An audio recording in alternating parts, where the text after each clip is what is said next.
You know, the Miracle Morning, it wasn't a book idea. It was my own personal practice, and it changed my life so fast. I felt like a miracle, and the Miracle Morning was born. And then I taught it to my coaching clients. Almost all of them said, "I'm not a morning person, Hal." And I said, "No, neither was I."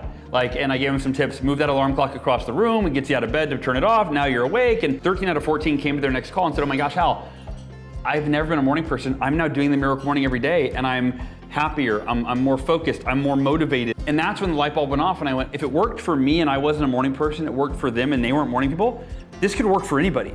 And then I felt I have a responsibility to share this practice with other people, and then I decided to write a book about it, you know. Hello, this is Dr. Patrick Porter. Thanks for joining me at the interview here with the Brain Fitness Podcast. I'm here with Hal. He wrote the book, The Miracle Morning. You've heard me say before, win the morning, win the day. Hal, thanks for joining me. It's an honor. Tell us a little bit about what brought you to here to biohacking. So I was here to speak and share my message, The Miracle Morning for Biohackers. It's a morning routine, and it leverages 6 of the most timeless, proven practices for personal development, self-optimization. It's meditation, affirmations, visualization, exercise reading, and journaling, but it's stacked into one 30 to 60-minute ritual every morning. That's awesome. And BrainTap Nation knows I say if you win the morning, you win the day. So, you know, you're helping people do that. So what inspired you to write the book? Yeah, so it wasn't a book idea. It was 2008, the US economy had crashed, and I crashed with it. I lost over half of my clients, my business was failing, I couldn't pay my mortgage, my house was foreclosed on, you name it. And I asked somebody for advice, and he said, listen to this Jim Rohn audio, implement this advice. And Jim Rohn said, your level of success will seldom exceed your level of personal development. And so I determined I need to create a daily personal development ritual that will help me become the person I need to be to turn my life around. And these 6 practices became the ritual. And within 2 months, I had doubled my income at the height of the 2008 recession. And so it was ultimately, I called it the Miracle Morning because it felt like a miracle how it had transformed my life. What's the biggest roadblock people have to having that miracle morning? Yeah, I think it's I'm not a morning person. It's a limiting belief that says I'm not a morning person. But if you think about it, when we were growing up, waking up before we had to was forced upon us by our adults in our lives, our parents, right? It was, hey, you have to wake up for school at this time. But if given the choice, we would keep sleeping. The problem is we grow up as adults and we don't ever shake that limiting belief, and we're still acting like as kids, I don't want to wake up. I want to sleep until the last possible moment. So that's it, is 72% of over 3 million Miracle Morning practitioners identified as they had never been a morning person until they read the book and tried the practice. What's the easiest thing you found people were able to start just to get their foot in the door? Because I know that once you start doing something, you start feeling the positiveness, you start feeling the energy, and you start the acceptance. What do you recommend to people that they say, hey, I'm not a morning person? What's the first thing they should start? It's wake up a little bit earlier and do one of the practices. So what I recommend is instead of waking up 30 or 60 minutes earlier and doing a full-blown Miracle Morning with all these 6 practices, that's overwhelming. On day 1, wake up a little bit earlier, and I always recommend if you haven't read the book, just do the R in S.A.V.E.R.S, which stands for reading. And so as you read the Miracle Morning, even if it's only waking up 10 minutes earlier, and reading a couple of pages, you'll get to the chapter on silence, and you can add that into your Miracle Morning. And then affirmations, and you can slowly build your Miracle Morning over time. So the biggest key is simply start as small as possible, wake up a little bit earlier, 10 minutes, 15 minutes, do one of the S.A.V.E.R.S, and go from there. Well, I always talk to, because of course neuroscience, what I tell people is if you're drinking coffee first thing in the morning, you have a neurological issue because you just slept all night long. So you got to fix your sleep. Then you'll wake up, and I don't recommend alarm clocks. I haven't used an alarm clock since I learned S.A.V.E.R.S back when I was 12 years old. Yeah. So your brain knows when to wake you up, but you have to have something to wake up to. Yeah, that's right? it. And so what are you looking forward to? So when you think about building this Miracle Morning, what do you find happens to their sleep? Because when in the morning, and we've done some tests with this, and we just help people in the morning, they start sleeping better at night. What have you been finding? I mean, that's always my advice. If somebody says, I have trouble going to sleep at night, I say set your wake-up time, and obviously this would require setting an alarm to make that shift, but set your wake-up time and let your wake-up time inform your bedtime. So maybe for the first few days or the first week, it's gonna be like, oh my gosh, I'm still up till midnight, and I'm trying to wake up at 6, but eventually it will shift, you'll start to get tired at 11, and that way you'll get that full 7-8 hours of sleep. Just so I don't mind alarm clocks, just so you know, I'm not trying to, but because we have technology today, you can set your phone to wake you up to something beautiful. When you wake up to that blaring alarm, most people don't realize they're dumping about 25 grams of sugar into their bloodstream. Oh, wow. And so they're putting their body, it's like eating a Twinkie and then getting up and wondering why your brain's off. Makes sense. And so, but if you can wake up to, hey, this is a celebration. Today's Calming, different. Yes. Yeah. Something says, hey, and then you have this ritual to do, like you're teaching people, which I think is great, because you got to do something. I'm one of those crazy people. I wake up every morning at 4 and do 3 hours. That's my miracle morning, and my wife doesn't even do it. She says, "When you're done, and I'll be downstairs." You and I are on the same page. Totally. So, but that's the only time I have where nobody's calling me. Totally. So, what do you tell people? Because a lot of people don't realize that if you don't take care of you, you can't treat other people well. Sure. Right? So what's your philosophy about having people, because a lot of people are caregivers. Yeah. And they go, I don't have time to do that. Because they're taking care of breakfast for their family, or they're doing everything for everybody else. How do you get them focused on them? Yeah. I believe that the greatest gift we can give to other people, right, is to show up at our best for those people. And you can't show up at your best if you're waiting till the last minute to start your day and you're starting it with reactivity or taking care of others. So yeah, the miracle morning, and even if you're a caregiver, like I have a lot of people will ask, hey, I'm a new mom, I'm a parent, I wake up early already. Great, back that up by 20 minutes. Like if you're waking up at 6, you could wake up at 5:40, no problem. Waking up at 5, you can wake up at 4:40, no problem, right? And start the day with self-care. And to your point, it's the old cliche oxygen mask analogy, right? But the thing is, the miracle morning enables me to be the dad that my kids deserve before they wake up, and the husband that my wife deserves. And so that to me is it's starting your day with self-care, personal development, so you can show up at your best for those you love and those you lead. Let's break down without reading the book. They can buy the book, right? They can get it everywhere. Yeah. I mean, so when you think about what would you say when you're talking about these steps, which we went through these 6 steps? What do you think is when you do each one, what's kind of a highlight that they can look forward to in each of them? Yeah, so S.A.V.E.R.S is the acronym for the 6 steps. The first S for silence. You don't have to meditate or be a master meditator. It's about literally set your timer for a minute and just do a minute of non-responsibility. That's my favorite form of silence, is I get a minute where I don't have to do anything, I don't have to think about anything, I don't have to quiet my mind, I don't have to do anything. I literally have no responsibility for the next minute. And of course, that's addicting. You go, I want 5 minutes of that. Give me 10 minutes of that, right? Like it becomes very calming. The A for affirmations is affirm what you're committed to. I think the biggest problem with affirmations is we're taught to affirm something that's not true. Like, oh man, I'm struggling financially, so I'm gonna tell myself I'm wealthy, or I'm a money magnet, or whatever. Just affirm I'm committed to blank. And that blank being whatever you want to or committed to change in your life, fill that in.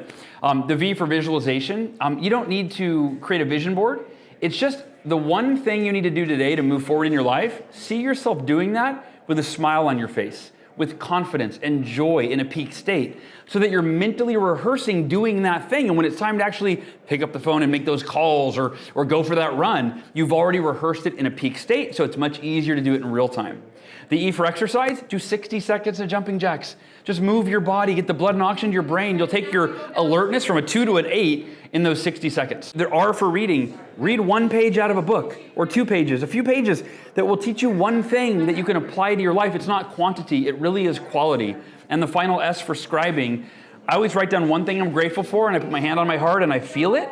And then I write down after looking at my to-do list, what's the number one thing that'll move the needle in my life or business today more than anything else? I'm gonna solidify my commitment in writing to do that thing. That's great. Yeah, I have a saying, you get what you rehearse in life, not what you intend. That's it. So great intentions are great, but if you get busy, people get busy and at the end of the day they go, well, I didn't do it. So doing it first thing in the morning sets that time clock. Yeah. And now you can, and also use the analogy of a boat. If I'm going to go across the other side I'm 2 degrees off here, I'm not going to reach the other side where I want to go. So this keeps us on point.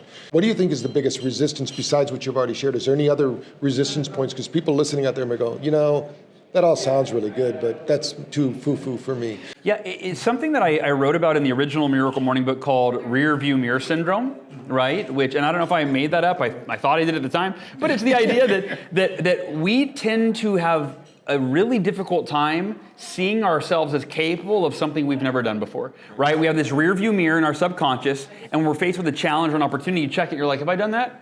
No, never done it. Never woken up, never meditated, never journaled, never you fill it in. And so that's the biggest hurdle, is realizing that you've got to acknowledge that it doesn't matter who you were.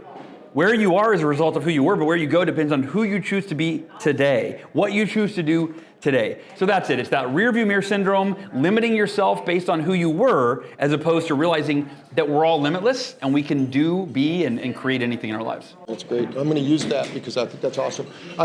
Richard Bandler, when I was training with him, this was back in the 80s, he used to say, because we're learning all new techniques as a therapist, right? And with NLP, and he said, you got to remember anything worth doing well is worth doing terrible at first. Love it. And so most people don't realize that everything we've done, we did it terribly at first. Yeah. Very few people jump up and walk. Totally. They go, hey, I want to walk. No, you fall down a lot, but you don't remember all those things. Yeah. We had a great memory of forgetfulness for losses. In fact, that's why, like when we worked with Tom Brady, when they said, when Alex Guerrero, who was his body coach, when Tom would get upset, he says, you got 15 seconds.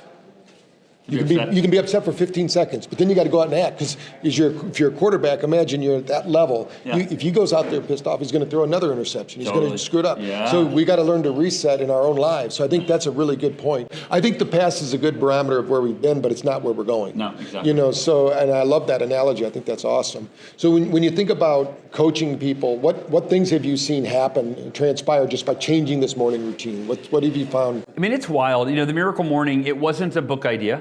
It was my own personal practice, and it changed my life so fast. I felt like a miracle, and the Miracle Morning was born. And then I taught it to my coaching clients. I had probably 12 coaching clients at the time.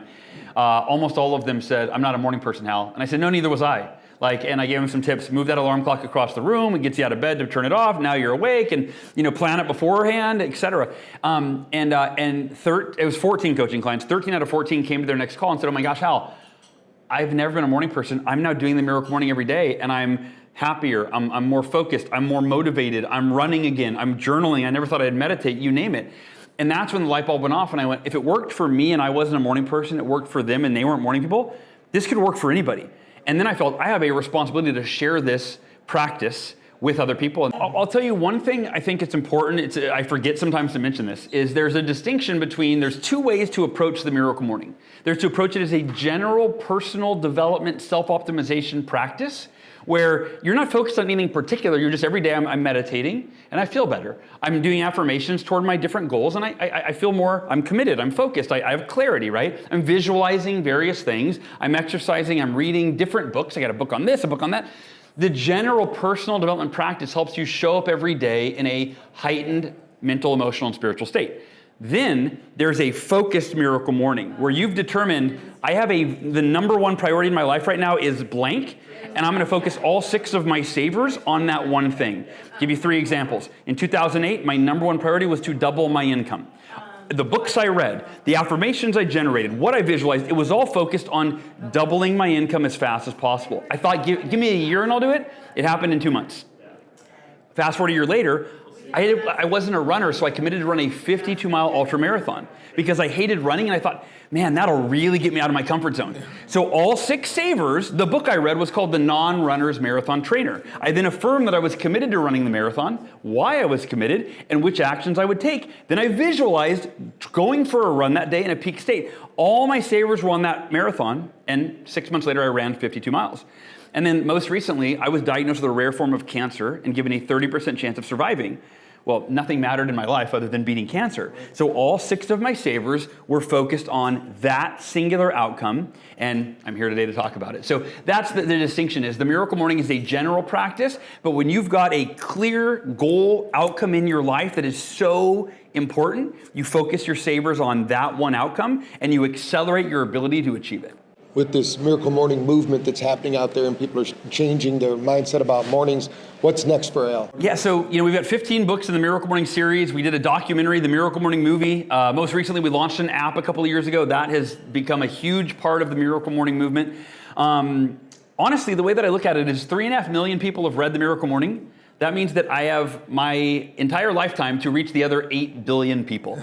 And what that looks like, more books potentially, who knows what. But yeah, that's it. My mission is to share the practice. And between the book and the app, that gives people what they need. So we've looked at launching membership programs or this or that. It's like, hey, look, this is really a self-directed practice that once you've got the book that teaches you how to do it and the app that gives you accountability to follow through and guidance, it's kind of everything you need. So what would you say to somebody out there right now that's going, gosh, what's next? What's the next thing they should do to get a hold of you or to buy the book? What do you recommend? I'd encourage people to watch the movie. It's free. It's on Amazon, or not. You can rent it on Amazon Prime. You can watch it free on YouTube. And I mean, of course, I'm biased, but buy the book. Join these millions of people that never thought they could be morning people, and now it's a instrumental part of their day. And the results are whether somebody wants to lose weight, they focus their S.A.V.E.R.S on that. If they want to make money, they focus their S.A.V.E.R.S on that. If they want to save their marriage, they focus their S.A.V.E.R.S. It really is this universal practice that helps us show up at our best every day to achieve whatever we want in life. Right. So remember, what you put your energy on grows. So this is one of those things. So you put your energy on your morning, get it going, and then of course that propels you through the rest of the day. So Al, thanks for being a guest here. Thank you, Patrick. Appreciate you.